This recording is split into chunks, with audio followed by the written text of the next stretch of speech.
Hello po ulit sa inyo mga kalaruan at welcome sa panibagong edition ng Mavs Toys na vlog. Andito po ako, ayan, nakikita nyo. So, balik natin yung dating format ng vlogs. Okay, so ang i-feature natin ngayon na toys ay gaming. Sorry na laglag yung controller. Ayan, i-flex ko sa inyo ito. Made in China ito, as you can see. Ayan, to play arcade game, arcade machine. License niya sa UK but made in China. Dalawa yung pwede niyang power source, isang DC5 at saka 4 na batteries. Yung mga controllers, battery operated siya. So lahat yan gumagana ng AA. Okay, so for the purpose of this video, tanggalin muna natin itong mga battery covers. Unahin ko munang i-flex yung battery power niya. Okay, so basically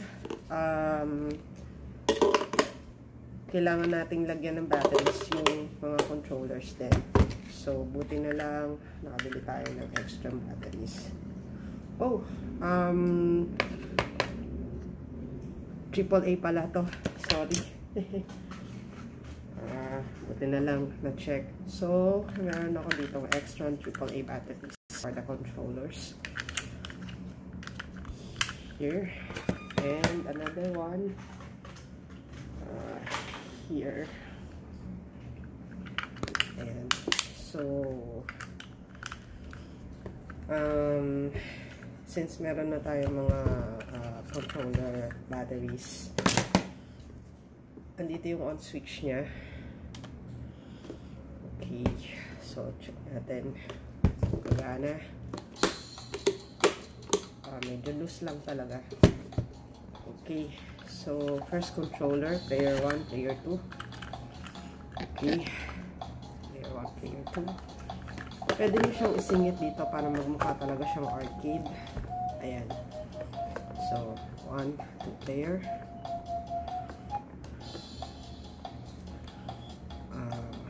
Okay. So, ang games niya ay for 84-in-1 games. Alright. So, ayan, mini arcade. Iniba lang yung mga pangalan ng mga games. Siguro para hindi siya, tumama sa copyright. Pero, 8-bit siya, usually. Okay. So, SPEX 84. So, try natin tong speed racing. Okay.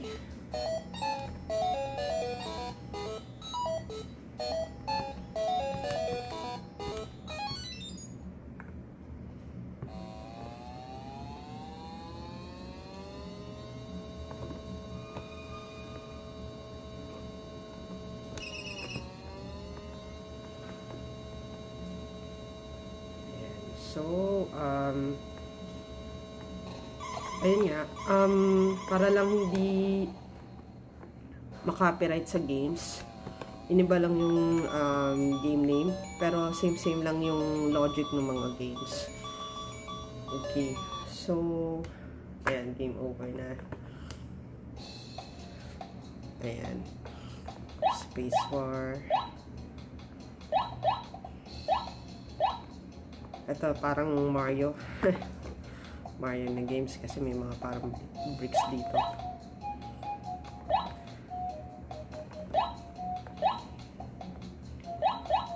Okay, try natin tong billiards. 1 player. Try naman natin yung 2 players. Okay.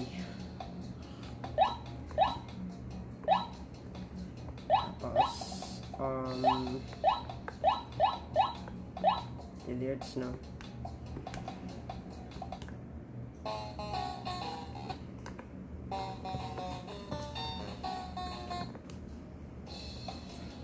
mapait.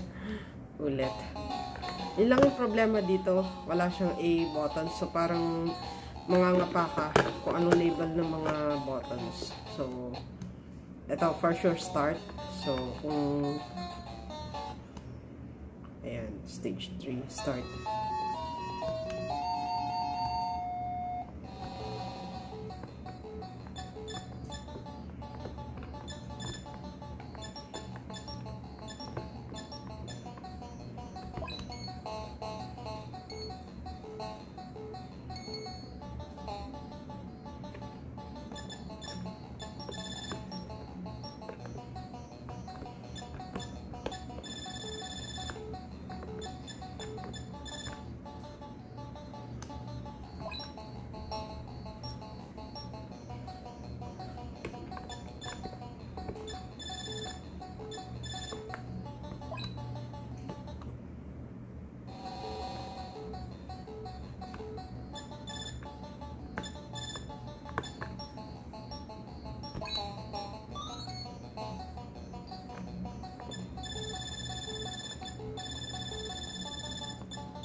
Okay, so ganyan lang kasimple yung mga gameplays niya.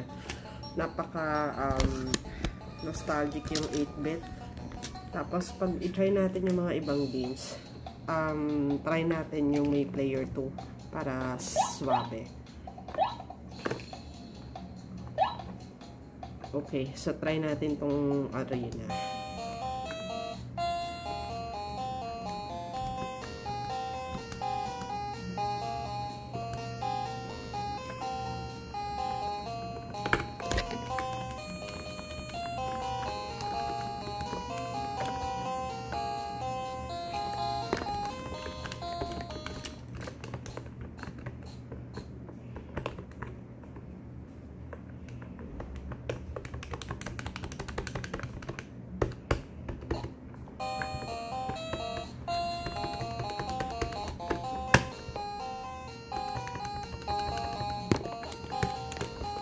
So, gumagana rin tong second button na to para lang ma-check. So, pwedeng i-ganyan siya para lang sure. Ayan. Oh, namatay agad yung aking player. Okay. So, ganyan siya. Pwede nyo siyang i-detach para lang ma-play nyo siya ng maayos. Ayan. So, tatanong nyo kung may mute. I think meron. Ayan yung volume niya. Nandito sa gilid. Okay. So, kita nyo naman, napaka-solid nung ating arcade game. Isa siyang malaking arcade. Ngayon naman, ite-testing ko yung DC power niya. So, usually, yung mga ganito, it comes with yung saksakan na micro USB. So, wala lang siyang plug. So, kung mayroon pa yung wall charger, mas maganda. All you have to do is tanggalin lang itong mga batteries. And then, ito yung i-plug nyo para mas matagal yung gaming power niya. Okay. Ayan. So, ganyan siya, guys. Okay. One player. Start button, no? Cut fruit. I think, parang ito yung, Fruit Ninja. Pero, try na lang. Mahala nyo. So, maganda siyang, collection for the games. Nostalgia. Kasi 8-bit.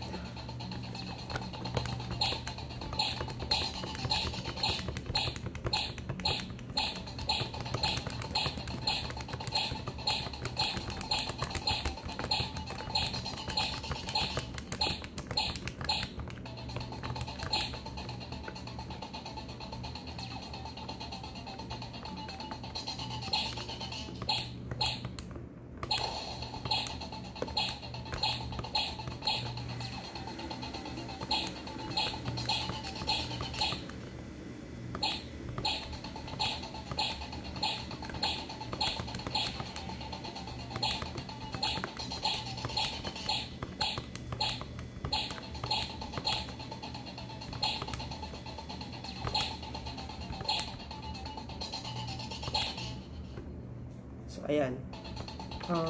Pag nagsawa na kayo sa game, ito lang, ibabalik. Tapos ito yung parang pinaka-start. A or B, kapain nyo na lang. Wala lang talaga siyang labels. Pero so far, so good. Maganda tong game na to. And, let's see. Ayan. So, sana na-enjoy nyo po yung demo natin ng mini arcade by Orb Gaming. This is me, Mabs, saying I'll see you when I see you. Bye-bye.